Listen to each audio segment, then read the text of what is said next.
이종섭 전 장관, 그러니까 지금 호주 대사가 어제 언론 인터뷰에서 얘기한 거 언제든 조사받을 준비돼 있다. 언제든 가서 조사받을 거다. 이렇게 이런 취지의 얘기를 쭉 하고 있단 말이죠. 아 그러니까 이제 모드가 바뀐 거예요. 네. 아주 인천공항 개구멍으로 쥐새끼처럼 몰래 빠져나갈 때는 언제고 네. 이제는 또 갑자기 당당해졌거든. 그게 그래요? 이제 어제 대통령실의 태도 변화와 관련이 있는 거예요. 아, 기류가 바뀌었다. 대응 그리고, 기조가 세워졌다. 예, 지금까지 네. 이 이종섭 장관이 최상병의 외압을 행사했다는 의혹을 가장 많이 보도한 언론사가 MBC입니다. 그런데 어제 예. 황상무 시민사회 수석이 MBC를 콕 집어 얘기하잖아요. MBC 잘 들어라. MBC 잘 들어라. 예. 내가 정보사 출신이다. 아하. 정보사가 1988년에 예.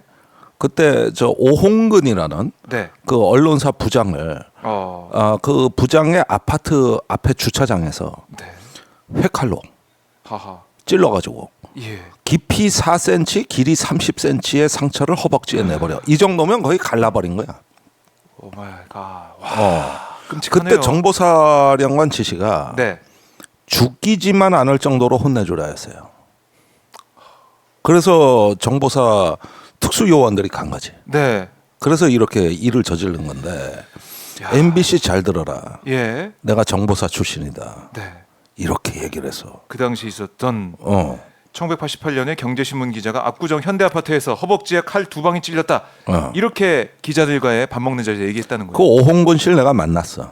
아, 그래요? 예, 작년인가 재작년에 만나는데 뭐라고 지금도 활동을 하고 계세요. 아, 그래요? 근데 그때 당시 얽힌 일화 비사를 내가 많이 알고 있어. 네. 직접 해주시는 얘기가 있단 말이에요. 그래가지고 그때 그 월간중앙에 그 재직을 하고 있었는데 중앙일보 자매지 중앙경제신문 사회부장이었다고. 그런데 네. 그때 저기 삼성이 중앙일보를 소유하고 있었단 말이야. 그러는데 삼성이 그때 한국형 전투기 네. 이거를 사업을 수주하려고 대한항공하고 치열한 경쟁을 하고 있었는데 오홍근 사건이 터진 거야. 계열사에서. 네. 그러니까 삼성 그룹 본사에서 난리가 났을 거 아니야. 그렇죠. 그래가지고 오홍근이 또 좌천이 돼. 피해자가. 오히려 정권에 미운털이다. 그러니까 네. 얼마나 한이 쌓였겠어. 이 피해자가. 네. 얼마나 한이 쌓였겠어. 내가 그분이 저 나이 7순인데 예. 만나가지고 그 얘기를 듣는데 지금도 그때 응어리와 한이 있더라 이거지. 그걸 이제 책으로도 내고 해가지고 이 저 일부를 풀려는 작업 회원을 죽기 전에 내가 이걸 풀고 죽어야겠다 이거지.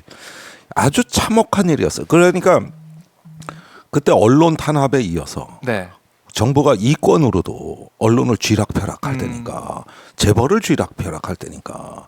근데 그때 그 이건희 회장이 전투기 사업을 굉장히 하고 싶은 거야.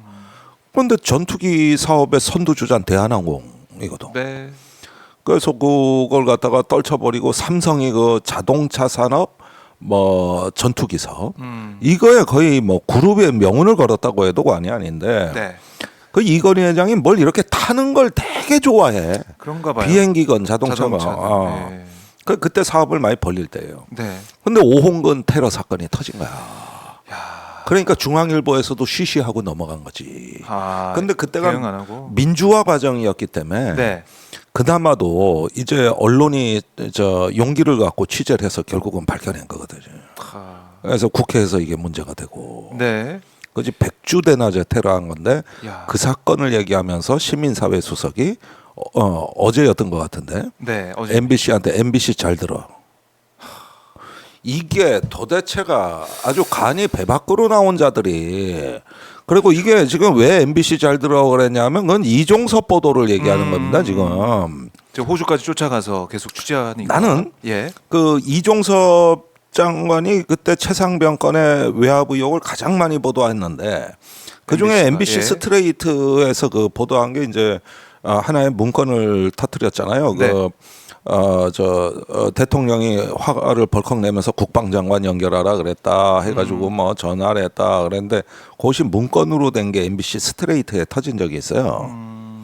근데 이제 와서는 이제 얘기를 해도 될 것 같은데 네. 그 제보자가 나요. 아, 그래요? 그 MBC에 줬어요. 그 문건을. 오. 그래가지고 그때 MBC가 대활약을 한다고. 네. 그러고 나서 박정훈 대령이 진술서에 똑같은 얘기를 한 거예요. 음. 대통령 외압. 그런데 그 보도가 나오기 전까지는 네. 박정훈 대령 변호사도 모르는 내용이었어, 이 내용을. 지금은 김정민 변호사가 네. 하고 있죠. 네. 그래서 그 최초에 유튜브에서 말한 사람은 저고, 그 다음에 MBC가 보도를 했고, 그 다음에 박정훈 대령 진술서가 나온 거예요. 네. 그러니까 어떻게 보면은 저 이종섭을 호주로 쫓아낸 건 MBC가 맞아. 계속 시시각각 조여 들어오니까. 계속 보도를 했고. 거기에 JTBC하고 한겨레도 네. 보도가 앞서거니 뒤서거니 하니까 얼마나 약이 올랐겠어. 네. 이걸 빼돌리는. 그래서 어제 대통령 안보실장이 SBS에 긴급히 나와가지고 작년 12월에 결정된 거고 아그레망을 하는데 한두 달이 걸려서 지금 빼돌린 게 아니다. 이렇게 얘기를 하더라고.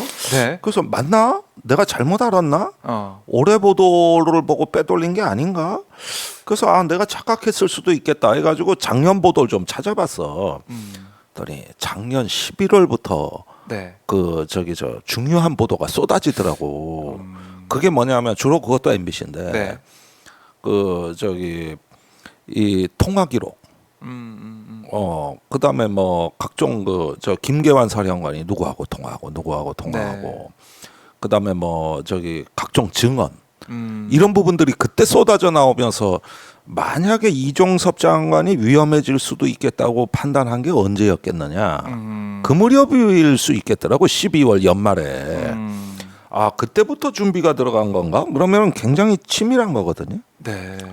그때부터 준비가 들어갔다는 이 가능성을 내가 새롭게 좀 주목을 하고 있고, 그 다음에 1월에 그런 보도가 쌓이고 나서 공수처가 이종섭 장관을 출국 금지시킨 것이죠. 네.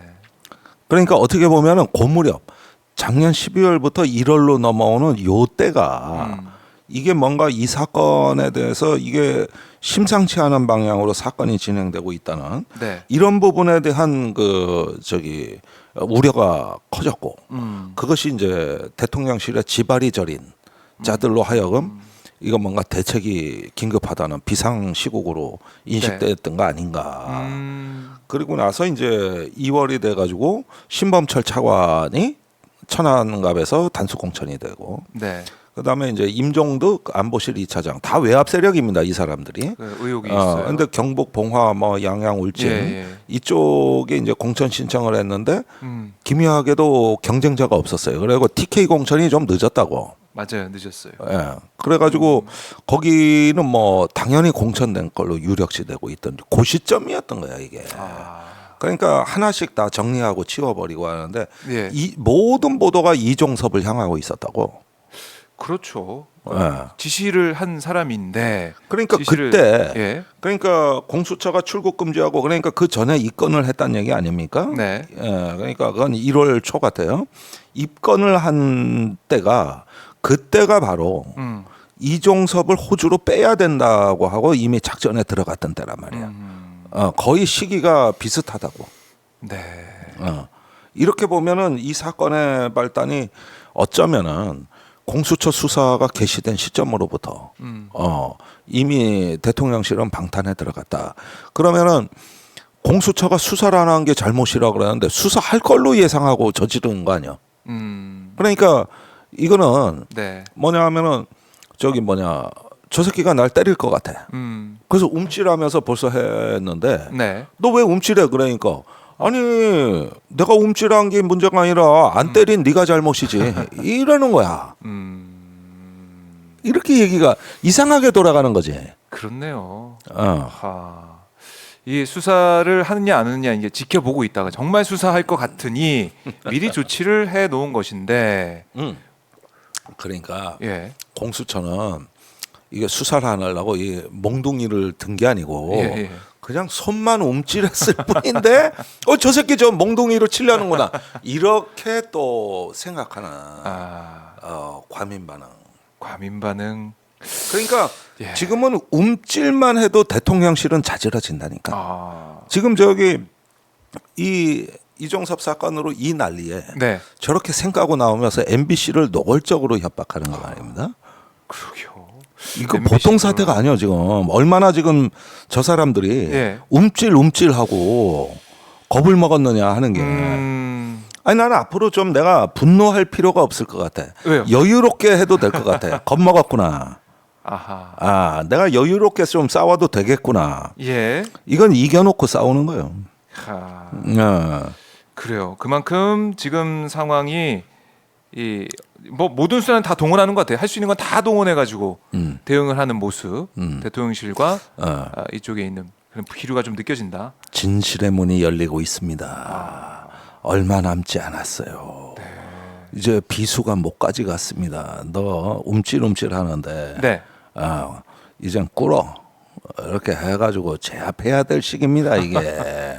그러니까 이 대목에서 내가 민주당에 대해 한마디 안 할 수가 없는데 이 일련의 과정을 가장 헌신적으로 앞서서 돌파해 온 데가 군인권센터입니다. 네. 임태훈 소장이 가장 많은 지원 활동을 했고 이걸 맨 앞줄에서 박정훈 대령하고 싸워왔는데 그 임태훈이 공천 부적격자라고 지금 더불어민주당이 판단한 근거에 대해서는 내가 경악을 금할 수가 없다. 지금 임태훈이 국회로 진출하는 걸 제일 두려워하는 자들이 누구겠냐고. 국방부 대통령실. 그렇죠? 네. 지금 이 최수근 사건의 해결사가 누구죠? 나는 임태훈, 부승찬, 김병주, 김도균 이런 사람들이라고 보거든. 네. 국회에서 일어날 수 있는. 네. 그런데 네. 왜 임태훈을 탈락을 시키냐고. 그것도 지금 가장 필요한 전략 자산을. 네. 이게 말이 안 되는 거예요. 그래가지고 그것도 뭐 어떤 뭐 병역 기피 문제를 얘기하는데 임태훈을 원래 군에 보내달라 그랬다고. 근데 군 형법에 동성애 금지 조항이 있잖아. 네. 이런 부분 때문에 이걸 거부한다 그랬거든. 그러면 감옥 보냈겠다 이렇게 해서 간 거예요. 자기는 정상적으로 군 생활 하고 싶다 그랬거든. 근데 자기의 존재가 불법이라 그러니까 싸움을 했던 거고 그렇게 하면은 내가 군 생활 할 수 없다. 이거 치워달라. 이런 게 이제 커져가지고 이제 실형을 산 것이죠. 그래서 뭐 양심적 병역 거부 이렇게 얘기하는데 본인은 정작 본인은 군대 가겠다 그랬었어요. 아하. 그러니까 이런 게 이제 군의 그 대표적인 독소 조항이자 이 나라 희대 어느 나라 군대에도 없는 이 군 동성애 금지 조항 때문에 벌어진 일이란 말입니다. 네. 도대체 이 지구상의 문명 국가 중에 이런 나라가 어디 있습니까? 그거에 저항한 게 선거에 부담이 됩니까? 그래? 그게? 자, 민주당이 어떻게 판단할지는 좀 봐야겠지만 시민사회도 그렇고 또 김종대 교수님도 말씀하셨듯이 부당한 그런 판단이 좀 내려질까봐 그게 확정이 될까봐 뭐 기각은 뭐 아까 그 이의신청 재심신청이 기각됐다라는 얘기도 좀 나오고 있는데 어떻게 판단할지 좀 봐야겠네요. 예. 그러니까 이런 게 지금 나는 민주당이 항상 이제 조국 혁신당 지지율이 높아지는 게 다 이런 것들이에요. 너무 많은 실망을 줘. 네. 너무 많은 실망을. 아니 그게 선거에 뭐 어쨌다는 거야. 우리가 만들고자 하는 나라가 차별 없고 네. 지금 차별금지법이 논의되는 나라에서 이런 차별 없는 나라에서 모든 사람이 이 민주주의에 그 평평한 운동장에서 놀기 위해서 이렇게 우리가 싸우고 노력하고 네. 희생해 오는데 왜 그걸 두려워하십니까? 이 어떤 민주주의의 광장을 네.